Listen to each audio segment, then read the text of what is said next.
आज की वीडियो में मैं बात करूंगा उन प्लेयर्स के बारे में जिनके पास एक्सपीरियंस भी है, जो सीनियर्स भी हैं और पाकिस्तान क्रिकेट इनको कब से अपने साथ कैरी भी कर रहा है। लेकिन अब ये बहुत ज़्यादा फ्लॉप होना शुरू हो गए हैं। दिन ब दिन इनका फ्लॉप होने का सैंपल साइज जो है वो बढ़ता जा रहा है।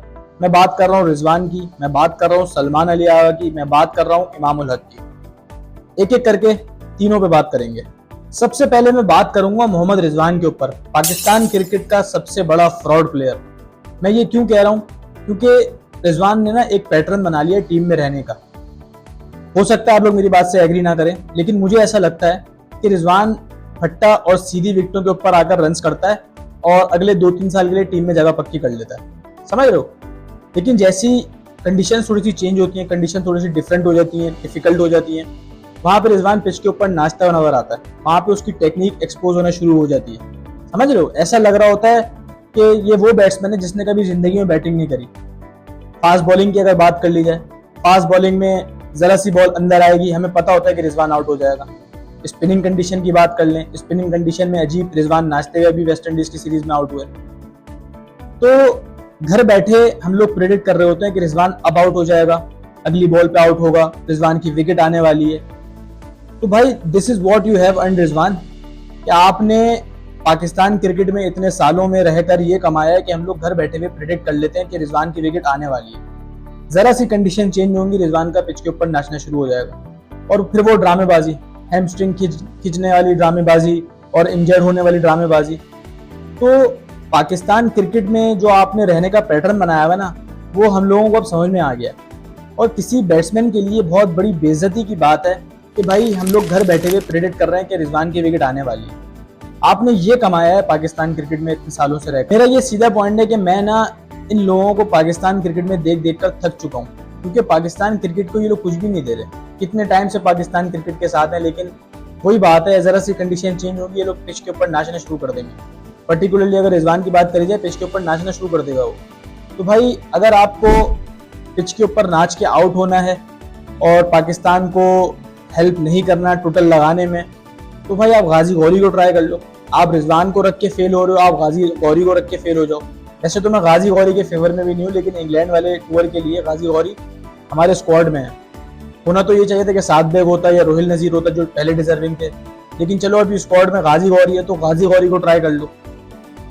रिजवान को रख के फेल हो रहे हो तो गाजी गौरी को रख के फेल हो जाओ। हम लोग को कुछ नया देखने को मिल जाएगा। हो सकता है गाजी गौरी रिजवान से अच्छा साबित हो जाए। समझ रहे हो? रिजवान की कीपिंग भी दिन ब दिन डाउन हो रही है। वेस्ट इंडीज वाली सीरीज में उठा के देख लो, कीपिंग के ऊपर तो मैंने बात ही नहीं करी अभी। कीपिंग भी दिन ब दिन डाउन हो रही है। तो एक नए बच्चे को, एक न्यू टैलेंट को मौका दे के देख लो।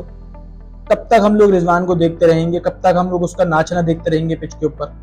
अभी इंग्लैंड में देखना तो करेगा क्या ये? मतलब जरा सी कंडीशन चेंज होंगी वहां पर और नाचना शुरू हो जाएंगे ये। अब बात करते हैं इमामुल हक के ऊपर। मैं अभी भी मानता हूं कि इमामुल हक वो प्लेयर है जो पूरा प्रोसेस फॉलो करके टीम में आया था। डोमेस्टिक खेला हुआ था, फर्स्ट क्लास खेला हुआ था, लिस्ट ए खेला हुआ था। तो किसी शॉर्ट तरीके से इमामुल हक टीम के अंदर नहीं आया था।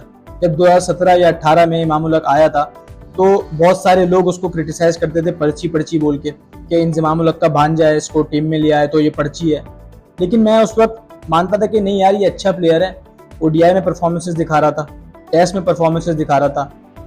लेकिन मेरा मसला ना अब इमाम से शुरू हो गया है, क्योंकि भाई इमाम वो प्लेयर है जिसने अपने आप को इवॉल्व नहीं किया, जिसने अपनी बैटिंग को अपग्रेड नहीं किया। मतलब उसकी बैटिंग देख के ना बहुत ज़्यादा बोरियत हो रही होती है। और हमें पता होता है किसी भी लंच टाइम से पहले अगर पाकिस्तान की ओपनिंग में से कोई एक आउट हुआ है तो हम लोग बिना देखे स्कोर कार्ड देखे बता देते हैं कि भाई पता है इमाम आउट हुआ होगा। तो इमाम ने भी पाकिस्तान क्रिकेट में रहकर ये कमाया है भाई। कितने टाइम से पाकिस्तान क्रिकेट में इमाम घूम रहा है। टेस्ट में पहली इनिंग्स में रन कर देगा, जगह पक्की कर लेगा। दूसरी इनिंग्स के स्टैट्स उठा के देख लो, 3 का एवरेज है।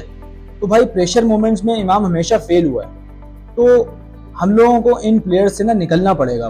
पहले मैच में इमाम ने 63 रन बनाया पहली इनिंग्स के अंदर, जिसपे कोई प्रेशर नहीं था, तो इजीली 63 रन बना दिया। उसमें मैंने उसकी तारीफ भी करी। लेकिन अगर बात करी जाए दूसरी इनिंग्स की, पहले मैच की, जहाँ पे प्रेशर आया, वहां पे इमाम एक अजीब सा शॉट खेल के आउट हो गया। सही है।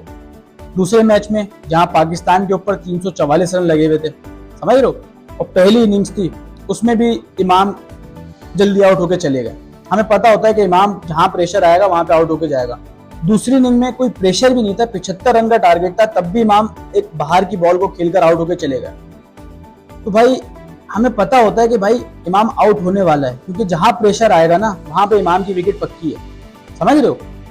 तो इमाम ने भी भाई पाकिस्तान क्रिकेट में इतने टाइम से रहकर ये कमाया है कि हम लोग घर बैठे बैठे विकेट प्रेडिक्ट कर रहे होते हैं। लंच से पहले हमें पता होता है कि अगर किसी की विकेट गिरी है ना ओपनिंग में, तो वो इमाम होगा। हम लोग स्कोर कार्ड देखे बगैर बता देते हैं कि इमाम आउट हो गया। तो भाई इमाम ने भी ये कमाया पाकिस्तान क्रिकेट में इतने टाइम से रहते हुए, अपने आप को इवॉल्व ही नहीं किया, अपने आप को अपग्रेड ही नहीं किया, कोई बैटिंग स्किल्स के ऊपर काम ही नहीं किया आगे के लिए।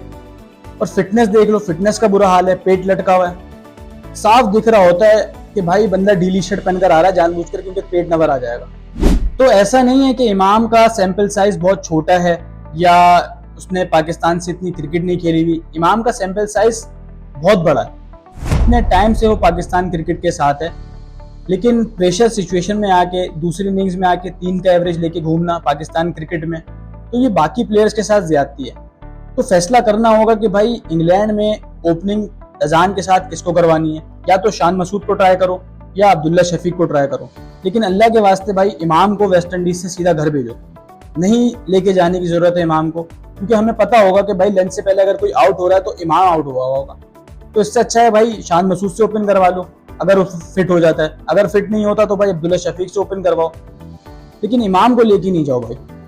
अब बात करते हैं सलमान अली याह के ऊपर। T20 में मैंने सलमान अली याह को बहुत ज्यादा बैक करा, वो श्रीलंका वाली परफॉर्मेंस, उसके बाद मुझे ऐसा लगा कि नहीं यार ये वो बंदा है जो इस टीम को सही डायरेक्शन पे लेके जाएगा। यंगस्टर को बैक करता था, मोहम्मद हारिस को बैक करता था, हसन नवाज को जनरेशनल टैलेंट बोलता था कि मैं इस टीम को बैक करूंगा, यंग टीम है हमारी। लेकिन अब मोहम्मद हारिस कहाँ है और हसन नवाज कहाँ है किसी को कुछ नहीं पता। और T20 में परफॉर्मेंस सलमान अली याह की आपको सबको पता है क्या करा है T20 वर्ल्ड कप में सलमान अली याह ने, और कैप्टनसी में भी बड़े मसले थे। तो अब बैक करना बनता भी नहीं है, अब सपोर्ट करना बनता भी नहीं है। मैं अपने हाथ खड़े कर चुका हूँ T20 में सलमान अली याह के लिए। और बात करी जाए टेस्ट की, तो भाई टेस्ट में भी सलमान अली याह एक्सपोज होना शुरू हो गए हैं। पहले मैच में पहली इनिंग्स में मैंने सलमान अली याह को बहुत ज़्यादा मार्जिन दिया, क्योंकि लगातार 4th और 5th स्टंप पे बॉल हो रही थी। जेडन सील्स को लगाया हुआ था, जस्टिन ग्रीस को लगाया हुआ था, शिमार जोसेफ को लगाया हुआ था। तो लगातार 4th और 5th स्टंप पे जब बॉल हो रही होती है तो बैट्समैन को प्रेडिक्ट करना बड़ा मुश्किल हो जाता है कि कौन सी बॉल अंदर आएगी।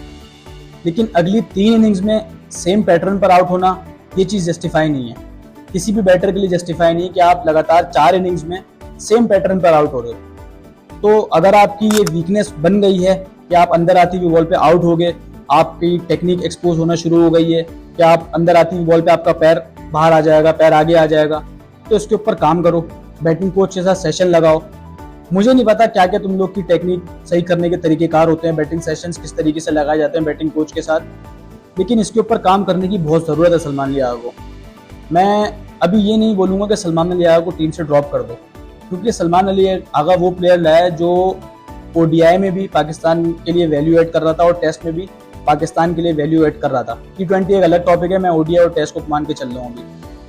तो बहुत ज़्यादा वैल्यू ऐड करने वाला प्लेयर है सलमान अली याह, लेकिन पिछली 4 इनिंग्स में सेम पैटर्न पर आउट होना ये चीज़ जस्टिफाई नहीं है। तो इस चीज़ के ऊपर काम करने की सलमान अली याह को बहुत ज़्यादा ज़रूरत है। तो यार आप लोग कमेंट सेक्शन में बताना कि कौन सा प्लेयर इंग्लैंड वाली सीरीज़ के लिए प्लेइंग 11 से ड्रॉप हो सकता है। मेरे हिसाब से सबसे पहले इमाम उल हक को निकालो, फिर रिजवान किया गौरी को ट्राई कर लो, लेकिन सलमान अली याह को अभी ड्रॉप करना बनता नहीं है, क्योंकि अच्छा प्लेयर है, वैल्यू ऐड करता है, ODI में भी करता है, टेस्ट में भी करता है।